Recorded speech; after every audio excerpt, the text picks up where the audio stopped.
Okay, so I was listening to the Wired podcast this morning, and they said something that really nailed the way I think about a lot of emerging technologies, especially AI. What they said was WWDC, which we just had from Apple, basically proved that AI is a feature, not a product. And this hit so hard for me, because that's the exact question that we've been asking ourselves for so long here. About new stuff. Is it a feature or a product? So I'll give you an example. Do you remember Clubhouse? I've talked about this before, but Clubhouse, back in the 2020s, like the pandemic era, it was this meteoric rise to success. There was this platform that was just live audio stage events that would disappear after they were over. And that's kind of all it was. It was super simple. So with everybody sitting at home, it blew up in popularity. It skyrockets to the top of the App Store. Everyone started using it. It had major interviews happen on it. Major new weekly shows were created on it. There were huge famous people participating in Clubhouses regularly. But fast forward literally 1 year, maybe 2, and suddenly Spotify had built this feature into their app. Discord had built the feature into their app. They built stages. Slack had built it into their app. Even Twitter had built it into their app. They've got Spaces now. And so suddenly it was just a feature inside of these larger apps. So the question became, is Clubhouse, this huge thing that came out of nowhere, is this a product or is it just a feature? And it turned out the success of all of the features and all the other apps that built it in meant that Clubhouse would just die. And a lot of the other ones eventually ended up dying. I think we still have Twitter Spaces, but generally it just became a feature. And there are actually many examples of these, which is why the product versus feature question still keeps coming up over and over again. So now the newest question is AI a product or a feature? Because we got to see what it looked like as a standalone product. Like we just had in 2024, we had the Humane AI pin, which was a dedicated piece of hardware specifically for engaging with an AI. We got the Rabbit R1, another device that promised to be like this physical embodiment of an assistant you have everywhere. Now, both these devices were bad and they didn't work very well, but let's say they did. Let's say they actually worked well and were fine.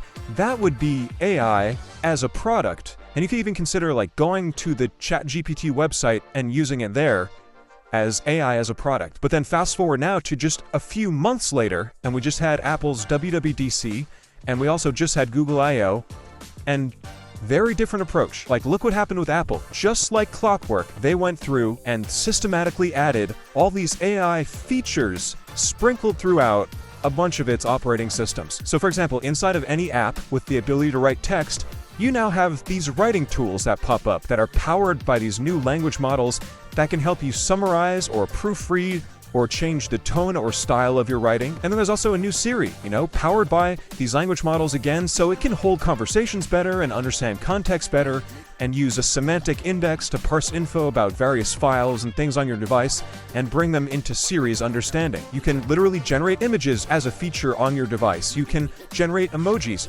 The list goes on. But the point is, it's clearly a very different way of thinking about AI for the consumer, where it's just one of the features built into the thing that you use. Now, I realize this isn't a perfect analogy. I think probably the biggest flaw being that, when they integrated these features, like when Slack, when Twitter built Spaces, when they built these features, they didn't integrate Clubhouse into those bigger websites. They actually just took the idea of what Clubhouse is, which is just a live audio event on stage, and they built it themselves into their own apps. So Clubhouse was left to die. But in this specific case with Apple, it's actually a combination of two things. It's them building a bunch of their own models to do a lot of these things on device, but then also them literally building a ChatGPT wrapper into a lot of their OS. So ChatGPT actually gets more users this way. So I thought this was fun to think about. Now, there is no answer yet as far as, is AI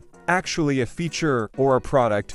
Which one will win, which one will lose, we don't know. But I think if history is any indication, I do think that more people in the long run are going to end up using this AI stuff as a feature more than going to like a standalone thing. Like, I was looking back for other examples of this, and I honestly found it really hard to find any examples of the other way around happening, where the individual product becomes far more successful than the same idea being baked as a feature into something larger. Like, I think TikTok is maybe the best example of this opposite version, where TikTok it's a vertical video carousel with an algorithm that learns really quickly what video you want to see next, right? That's what TikTok is. Like, we've seen Instagram Reels develop that exact same thing. Now, it's a huge feature for them. Same thing with YouTube Shorts. We've got all of YouTube, but inside of YouTube is this vertically scrolling carousel with an algorithm. But I still think today we would say TikTok is the most popular version of that idea. So the standalone version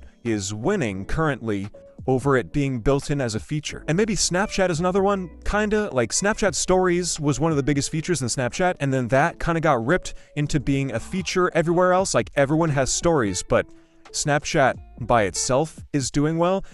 But anyway, the question is, do you have to get all the way to the level of Snapchat or TikTok in order to be successful as a standalone product to defeat the fact that your thing could just become a feature somewhere? But yeah, that is now the question with AI. It just struck me as such a difference in approach between the product and the feature version of it.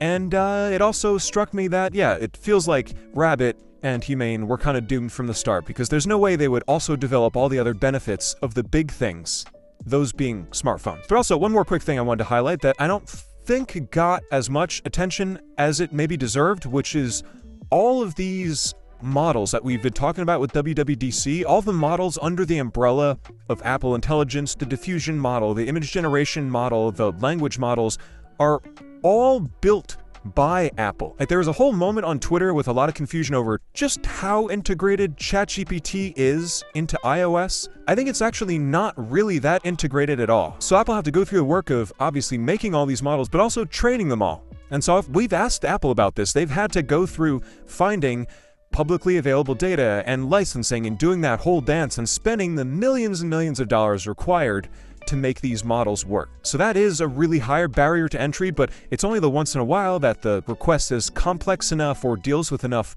real-world data, which isn't in Apple's training, that it actually asks, okay, can I go out to ChatGPT?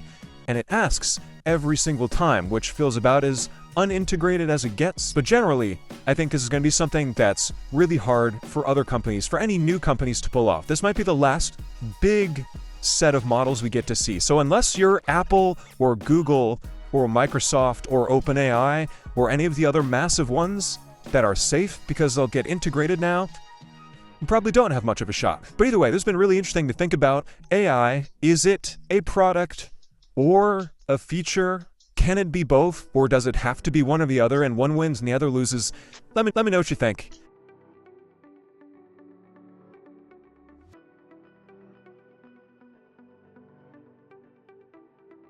So we're into the full swing of laptop season. I haven't reviewed too many gaming ones. This is one of the better ones though. This is the Gigabyte Aorus 60Nex. Like I said, this one is really great for all of you gamers out there, and I really like what Gigabyte has done with the design of this. It's pretty minimal. So this colorway is actually called Midnight Gray. It's almost leaning towards that really dark navy side. I guess with midnight that kind of makes sense. That's kind of the color. You can see the logo on the front. It's barely visible, only when some light catches it, which is what I like. It's got some nice RGB lighting on the back. It's a bit subtle, which I like. I've obviously changed it to monochrome in orange, and it does have the Aorus logo that shines through the bottom. Once again, very subtle. You won't see it most of the time, as you will probably be looking at it this way. You've got the rest of the venting and the thermals, and for a gaming laptop, it's actually not too big and bulky. You've got a full suite of I/O. So power, Ethernet, HDMI 2.1, USB-A, and USB-C Thunderbolt 4.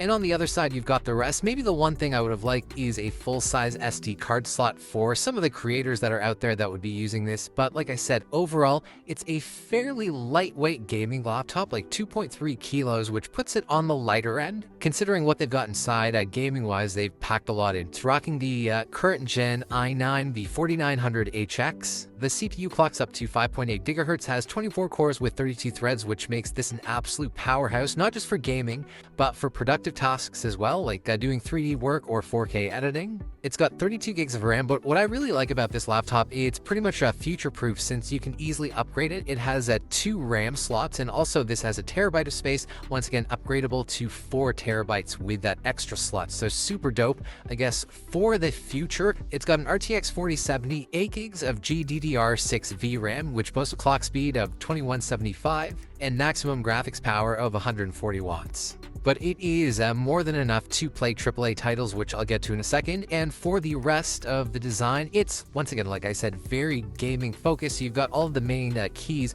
right here backlit in RGB. Once again, I've just got mine in orange. And these ones are translucent. They're kind of slowly growing on me, and for the most part, when you are playing games, these will be the main keys that you're interacting with. The keyboard has a nice key travel of around 1.7 millimeters. Here, I'll do a quick little type test. And for the trackpad, decent size. It covers most of the palm rest area, and it's centered, once again, which I'm a fan of.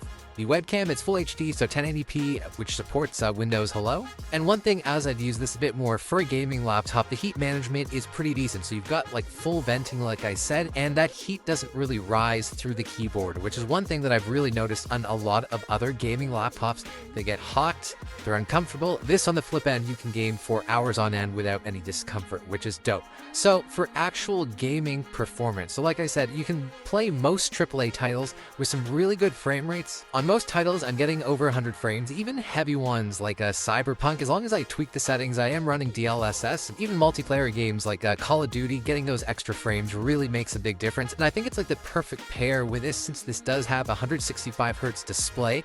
It is an IPS panel, but it is matte, and it helps reduce reflection and glare. And like most gaming laptops, you typically have to have this plugged in to get that max performance. But because of the size, because of its like lightweightness, you can theoretically bring this around, game in different locations. I've actually brought this to, say, like a coffee shop. I brought it away here from the studio. Once again, plugged in, I'm still getting that performance, and with that screen, I can really game in all situations, which is what I really like. Another great thing about this laptop I found is the battery life. So it's 99 watt hours. So with general like mixed use, you can get around like 8 hours before you have to charge it. It's got a 240 watt adapter and 100 watts of power delivery, so you can always juice it up nice and quick.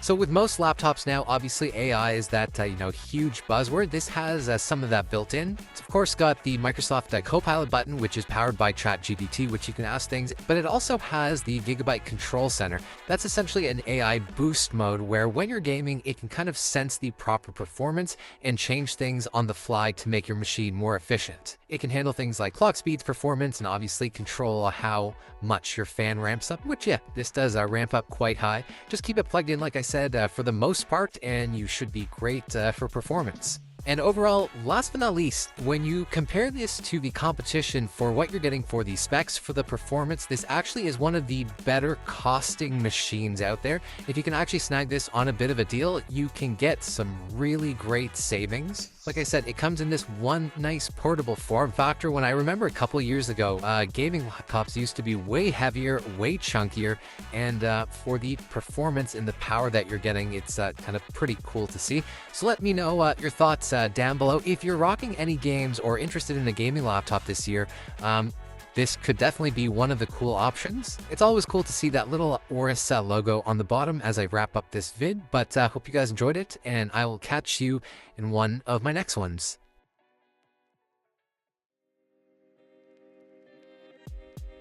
High flyers, get ready to reach the skies with the new vehicle from Hybrid Air. It's the Airlander, and it's a beast of a flying machine.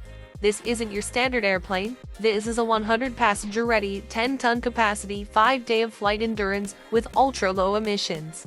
How low are the emissions? They're 90% less than traditional airplanes. By the end of this year, the Airlander will be touting 0 emissions. That's right, 0 emissions. You can go 4,000 miles at a 20,000 altitude. Though the Airlander may look like a blimp, it is far from it. This is a hybrid, mainly electric flying vehicle that is perfect for short-distance flying and scenic cruises. Airlander is perfect in all flight conditions and works under instrument flight rules, both for daytime and night flying. Ocean Bird. For all you commercial maritime bosses and those who have the buying power or advise on worldwide shipping logistics, we have got the next hot product for you. This is the Ocean Bird, and while it looks like a regular commercial shipping boat, it's got way more than meets the eye. Its core purpose is to cut 90% of vessel emissions through the use of wing sails. That's right, wing sails. These provide the Ocean Bird's main energy force, and their design is drawn from airplane wings instead of traditional sails. But if you're entering harbors and moving close to ports, you know the surface area issues that pop up. That's why the Ocean Bird can fold its wings into itself before the wing sail becomes tilted. Isn't that great? IGS Vertical Farming. Dreaming of having a factory full of vertical growing plants? Well, push the reality button as we're giving you that dream through the commercial firm Intelligent Growth Solutions. These guys have redefined indoor botany by creating and promoting the world's first scalable vertical farming solution. How high can you grow? Well, as high as you want. This is a stackable system that's made for commercial agricultural, and you are not restricted by the elements. It's perfect for Middle Eastern climates which have harsh conditions. Finally, a solution to world hunger, a solution where farmers' yields aren't dictated by the weather. This is the future of farming. No more tractors and inefficient farming machines. We are always told as kids that we need to grow up, and now we can grow up. Our food, that is. See what I did there? Deep Sentinel System. Since the dawn of science fiction, many have been looking to the heavens to conquer and habitat planets. Man is always looking up in wonder, but if man for one moment would look down, he could potentially find unlimited housing in the ocean. That's right, viewers, in the ocean. Thanks to deep engineering wonder, there's a new way of living and working, and it's the Sentinel system, a way of opening access in the deep ocean. You can live next to a manatee and sleep in a small pod and work behind a desk, all under the sea. Forget flying to see your relatives who live in different cities, now you can deep sea dive to meet them. The Deep Sentinel system is perfect for expeditions and adventurers looking to conquer the great below. Vast Heaven 1. Okay, it's time to relocate. How about Texas? It seems big and it looks like there's lots of privacy. How about space? Yeah, I said how about space. That's right, how about living on board for 30 days on the world's first private space station? Imagine waking up millions of miles away from planet Earth. I mean, you couldn't feel bigger than that. This relocation is brought to you by VAST, which has partnered with those wacky scientists at SpaceX. During the launch of SpaceX's Falcon 9, they will launch the Haven 1 space station and the VAST 1 spaceflight mission. Then in the year 2025, that same space station, the VAST Haven 1, is solar-powered and, for those of you who miss gravity, you'll have the artificial gravity created by spinning. There's always onboard Wi-Fi and plenty of room to stretch and rest. There's not activity or cruise director on board yet, so guests may need to entertain themselves. Mammoth. Carbon emissions, schmarbon emissions. They're a thing of yesteryear with the newest facility from Climeworks. It's the Mammoth, and groundbreaking has just begun. This is the world's largest CO2 capture facility. In 2021, Orca was introduced with a modest CO2 capture capacity well that's blown out with Mammoth. Mammoth will have the ability to capture over 36,000 tons of CO2 emissions per year. Mammoth is located in Iceland, where emissions threaten the pristine environment. Climeworks has a global goal to reduce carbon emissions by 2050 to nothing, but in order to make this happen, they need the support of the public to help. Imagine a world where we could reverse climate change, we could stop worrying about the planet for future generations, and start focusing on making the present awesome. Come on, let's do this all together. Hands in. Jet Zero. Faster flying and less carbon emissions? Okay, I'm listening. Well, thanks to the lads at Jet Zero, this is happening right now. Jet Zero is an aerodynamically efficient aircraft that uses a blended wing that gets rid of the traditional tail. This is important for reducing drag and also taking off some of the excess weight. Jet Zero's design means it can use narrow-body engines with the passenger capacity of a small wide-body plane. That means half the fuel burn emissions. Jet Zero isn't a one-trick pony. It's developed from the eggheads at NASA, the FAA, and the US Air Force. That's a lot of smart people coming together to make this a reality. Jet Zero is coming to the market in 2030, and it intends to get down to zero carbon emissions. Zephyr S. Flying at a cruising altitude of 30,000 feet is so last year. Now we're looking at 70,000 feet above weather and air traffic. That's the intention of the Zephyr S, a stratospheric, first-of-its-kind UAS that can fly continuously for months at a time. This is the only fixed-wing HAPS of its kind that has day and night longevity in the stratosphere. This HAPS can provide high-quality imagery. This is powered by the OPAS Earth Observation Payload. Cool, right? And the Zephyr S can become a tower in the sky, a floating island above the Earth. It can provide direct-to-device capability, reaching up to 250 terrestrial towers. You'll never be out of range to receive that annoying weekly call from your mother. Macrobat. Sustainability is coming, and it's about to hit the greatest continent on Earth. Of course, I'm referring to Africa. Yes, get hyped, Africa, because the Fractal Macrobat is about to change up the way you travel. Macrobat is all about agile, complex technology and system evaluations. What all that means is you get a really cool chopper that has a super low impact on the environment. Macrobat is part car, part chopper, but all futuristic. The folks at Fractal are focusing on Africa for Macrobat, as the accessibility of people and items can get difficult over land, and air is not usually an affordable option. Macrobat is powered by 100% green electric propulsion. This isn't just a battery-powered skybird. This is a highly efficient aerodynamic design that's able to generate lifts at low speeds. Regent Craft. An all-electric boat isn't anything new. In fact, these boats have been around for a couple of years now, but you've never seen one like this.